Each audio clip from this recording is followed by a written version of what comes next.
मेरे को 1% भी डाउट नहीं है कि जो होलिस्टिक डेवलपमेंट मैंने यहाँ स्कूल के बच्चों में देखा है वो शायद अभी तक हमने नहीं देखा, चाहे वो स्पोर्ट्स में हो, एजुकेशन में हो रहा है इंसान गलत ही नहीं है कैसा से उनके सोर घाटी लग रही सुहानी है, सोर घाटी लग रही सुहानी है।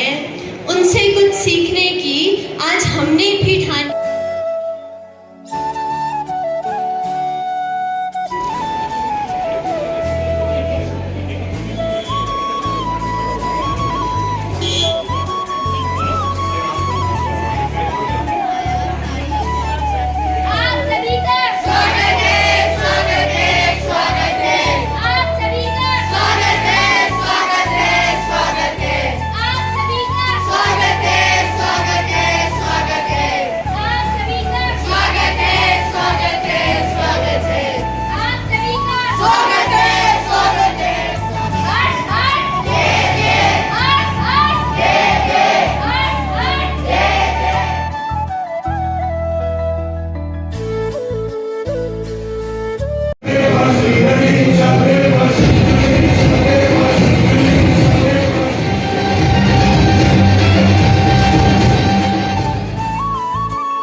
एक दिन वापस आओगे, यादें लड़कपन की बोलो तुम कैसे भुलाओगे। घूमो चाहे दुनिया सारी, हम पहाड़ियों सा कहाँ पाओगे।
आगमन से उनके सोर घाटी लग रही सुहानी है, सोर घाटी लग रही सुहानी है।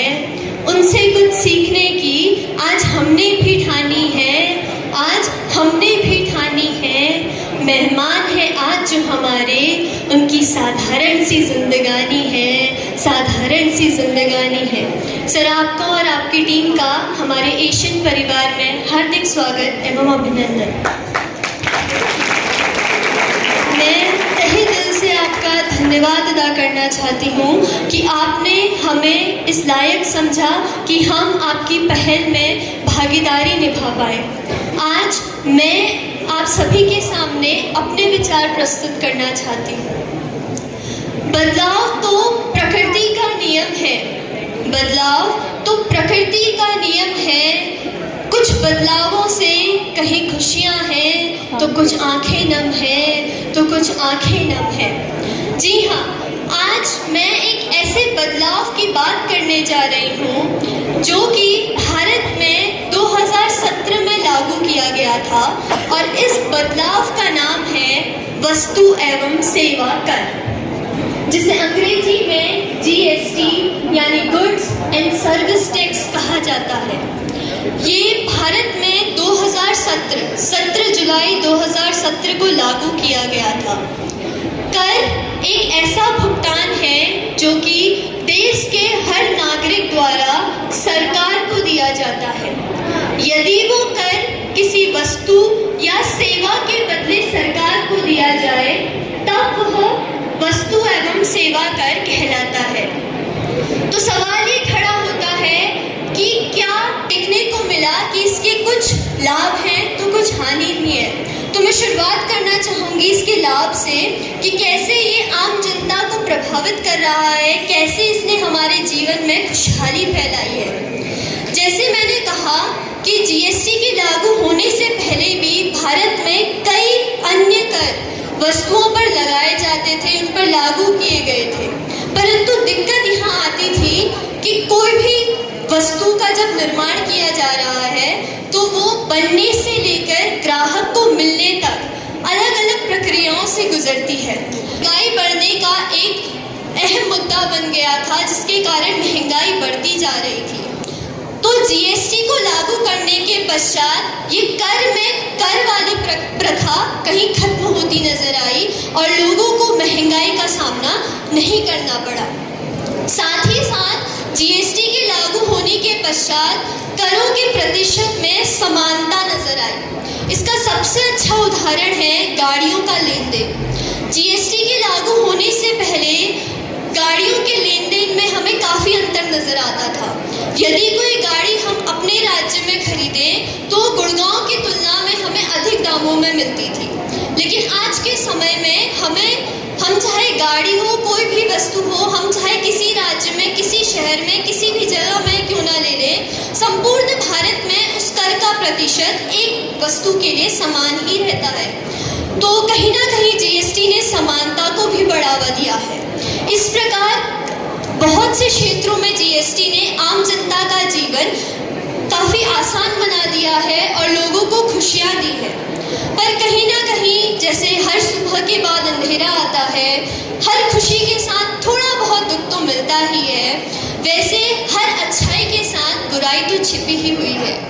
या यूँ कहें कि हम इंसानों की फितरत ऐसी है कि हम अच्छाई में भी बुराई ढूंढना पसंद करते हैं। तो हमें कहीं ना कहीं उस समय जब ये जीएसटी लागू किया गया था, हमें कुछ बहुत परेशानियों का सामना करना पड़ा था।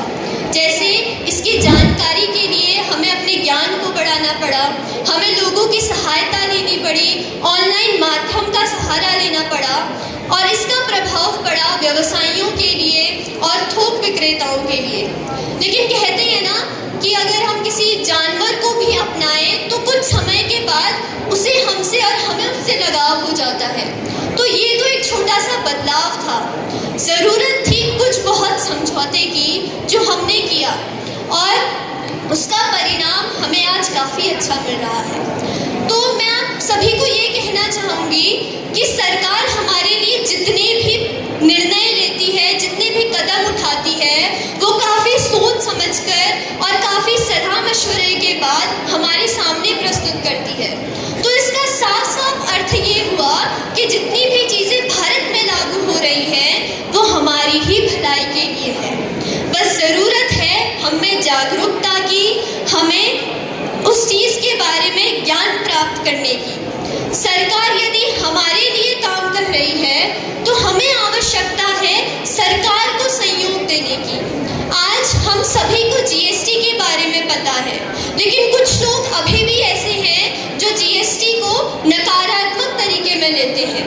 तो ये हमारा कर्तव्य है कि हम लोगों में जागरूकता फैलाएं कि ये सरकार का नियम है और हमारे लिए है और अवश्य ही इससे हमें ही लाभ होगा। यदि हमने ये किया तो सरकार अवश्य आगे बढ़ेगी, हमारा देश आगे बढ़ेगा, हम प्रगति की राह पर अग्रसर होंगे और एक दिन हमारा भारत नंबर 1 कहलाएगा। जय हिंद, जय भारत, धन्यवाद।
एवं अन्य अतिथिगण, सम्मानित शिक्षक एवं शिक्षिकागण और म्यार भाई बहन के म्यार प्यार भरी नमस्कार की संस्कृति मन के मोनेर वाली जैमें कि छलिया नृत्य, छोड़ा चाचरी, हिल जातरी और ब्याह काजन में गाय जनेर सकून आखर जैमें कि एक गिटार और भगार उनन इन्हें के लिए बढ़ावा दीन जाए।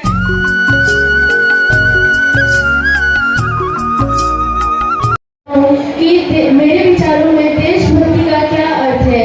देशभक्त वही व्यक्ति बन सकता है जिसके अंदर कर्मठ, त्याग और बलिदान की भावना आ जाए, क्योंकि देशभक्ति तरह तरह के बलिदान देने में भी संकोच नहीं करते।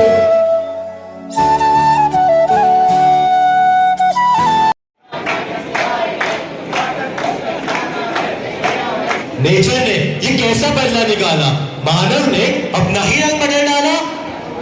साईमान, मेहरबान, कदरदान, आप सभी को सलाम और अरे भाई, कैसा हाल कैसी चाल, मैं हूँ काल। ये कैसी दुविधा आ गई, समझ में नहीं आता। ये कैसा प्रश्न है, स्पष्ट करो उत्तर इसका। पृथ्वी के ये पंचतत्व अग्नि, जल, वायु, पृथ्वी और आकाश बनाए गए भैया सिर्फ तेरे लिए, फैलाने के लिए प्रकाश, और तुमने इन्हें बना दिया अपने टेबल का चमनप्रास। आओ तुम सबको भविष्य दिखाते हैं। सुंदरता प्रकट हो रही है, धरती जल रही है, सांस नहीं ली जाती, कलेजा फटने को आता है, सारी बर्फ पिघल रही है, पशु पक्षी मर रहे हैं, अंधकार छा गया आसमान में, डूब गए हम बरसात में। एक तुम पर बैठे उन्हीं के दीवाने, खूब जलाए चूल्हे और उसका धुआं सूंघे। पृथ्वी को तुमने समझा अंडा, कभी उबाला, कभी फ्राई, कभी ऑमलेट, कभी करी बनाई।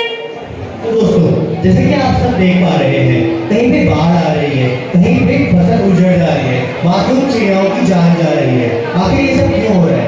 ये सब हमारे बदलते क्लाइमेट की वजह से हो रहा है। तो इसके लिए अब मैं एक चीज कहना चाहूंगा कि जो बीत गया सो बीत गया, उसके बारे में सोचकर क्यों पछताना। जो बीत गया सो बीत गया, उसके बारे में सोचकर क्यों पछताना। बचा है जो अपने पास, हमें उसे है बचाना। तो मैं ज़्यादा टाइम ना लेते हुए I am calling him. Alright, तो news on the post once again उसका आज में करेंगे। आपके स्कूल में आके हमेशा ही अच्छा लगता है। वीरेंद्र आलमगिरी जी महाराज इस वक्त यहाँ पे नहीं है, वो मेरे ख्याल से चौकोड़ी में है, वहाँ पे कैंप चल रहा है ना। तो मेरी बात हुई थी उनसे, मैंने कहा आप भी रहते तो अच्छा होता। उन्होंने कहा कि आप जाइए, आपको बच्चे हमेशा जोश और जुनून में मिलते हैं हमारे यहाँ।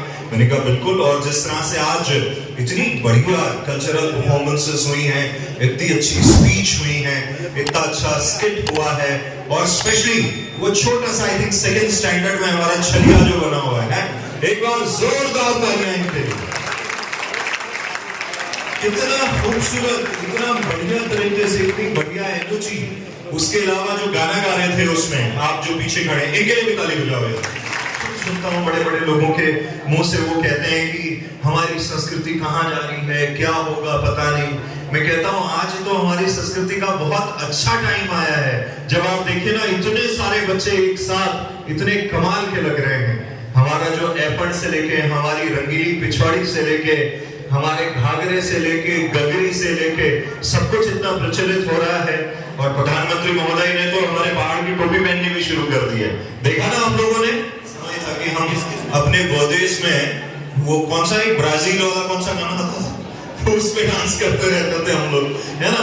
और आज देखिए, कोई भी शादी, कोई भी बर्थडे, कोई भी ओकेजन, कोई भी स्वागत समारोह बिना पहाड़ के गीतों के होता नहीं है। तो इससे बेहतरीन क्या हो सकता है। तो मैं यही आप लोगों से कहूंगा कि इसी तरह आप हमारे कल्चर को, हमारे जो बोली भाषा छू, हमारे खान पान छू, आगे बढ़ो छू।